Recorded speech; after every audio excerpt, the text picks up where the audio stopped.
হামজার Take a bow, Hamza Chowdhury. অদ্ভুত, অবিশ্বাস্য। বাংলাদেশের কি আছে? বাংলাদেশের হামজা আছে। ওভারহেড কিকে জাতীয় স্টেডিয়ামে প্রাণ ফেরালেন বাংলাদেশের Hamza Chowdhury, the one and only।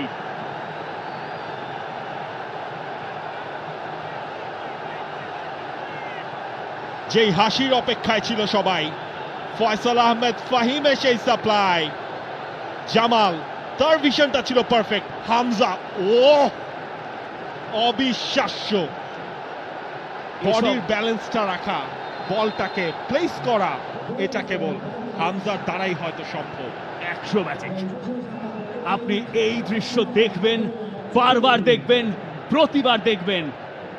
এটা বাংলাদেশের ফোকলোরে ঢুকে গেছে এখানেই, এই মুহূর্তে। এবং এই মুহূর্তটা যারা মাঠে বসে দেখেছেন তারা মনে রাখবেন চিরকাল। Hamza, you are brilliant. হামজার হুঙ্কার, আর বাংলাদেশ তাতে প্রাণ ফিরে পেল ম্যাচের এমন একটা সময়ে, যে সময় বাংলাদেশ ধুঁকছিল, বাংলাদেশ মরছিল। রাকিবের মাথায় হাত যখন তিনি যাচ্ছেন সেই সেলিব্রেশনটা করতে, একই করলেন হামজা চৌধুরী। এভাবে